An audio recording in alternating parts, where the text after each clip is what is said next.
There's lots of obvious reasons why people want to own a home on Kauai. This is one of them, and that's another.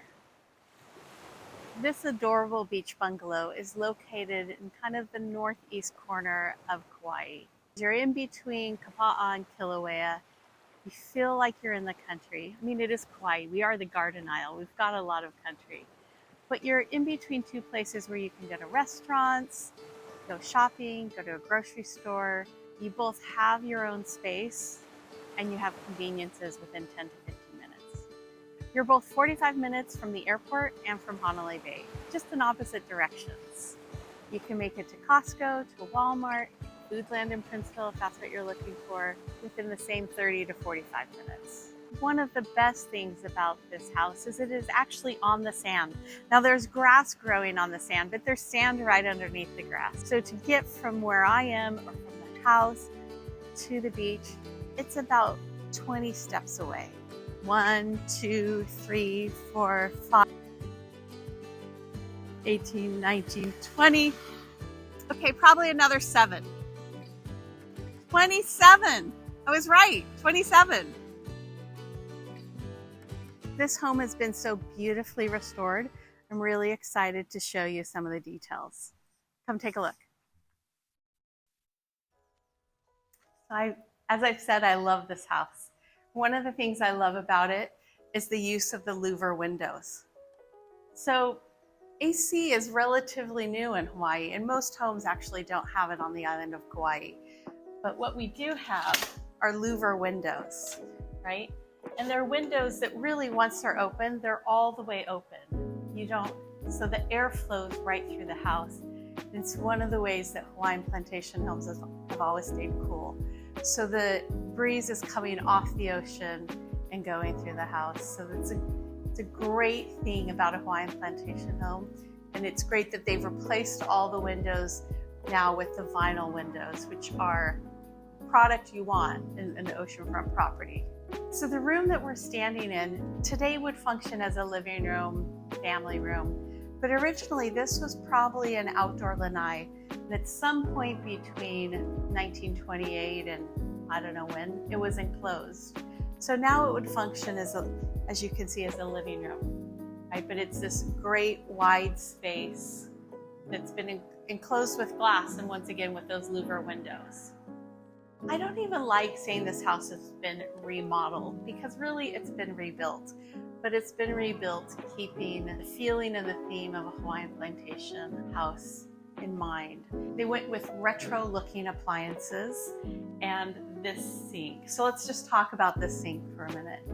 It's common in Hawaiian plantation homes to either find stainless steel sinks or an old porcelain sink that would look a lot like this. And the idea is that you went out, you caught your fish, you brought your fish in, you could clean your fish here, and then you could spray all this stuff away. So it was an easy place to clean your food that you were then going to prepare for your family. So this is the primary bathroom. It's been beautifully restored, and they put in 2 sinks, and in the shower there's a little laundry chute that you put your clothes through, and it will go out to the garage.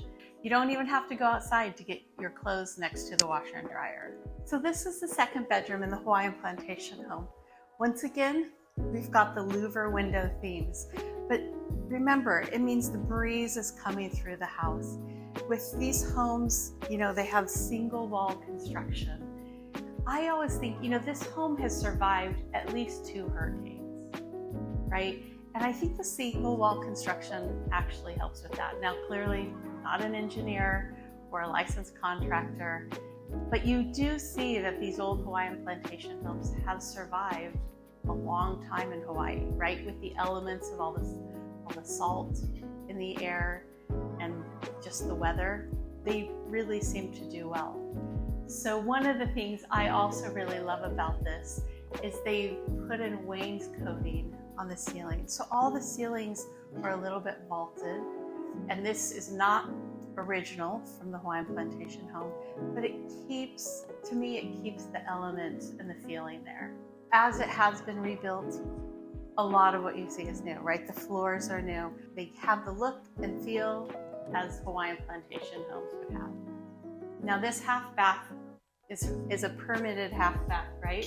So it's exciting that you can add in additional half bath into an Hawaiian plantation.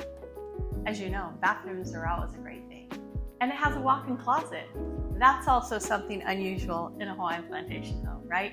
Usually you have a closet the size of the door. But look, you've got a walk-in closet with even some built-in shelving. Barn doors are helpful and space savers, right? So it's nice that all these doors are barn doors. Now for the primary bedroom. Okay. We have a big walk-in closet here. And then the largest room in the house other than the family room, right? But what you have also is a view of the Pacific and a sandy beach. What was it? 27 feet from your bedroom? This is a single wall, but it's board and batten, which you see in Hawaiian plantation homes. I love them, right? You also have shiplap on the ceiling, which is unusual. Often in Hawaiian plantation homes, you'll find something called kanek, material that they actually used that they could make out of coconut husks. I think the shiplap keeps the feeling going, and it's just a beautiful feature in this house. Barn doors, so you can close them and have your privacy or open them up when you're in the family room. I love the meticulous detail that these sellers paid attention to along with their licensed contractor. They did such a tremendous job at restoring and preserving the feel of this Hawaiian plantation home, which is a beach bungalow. It's an ideal location, an ideal property.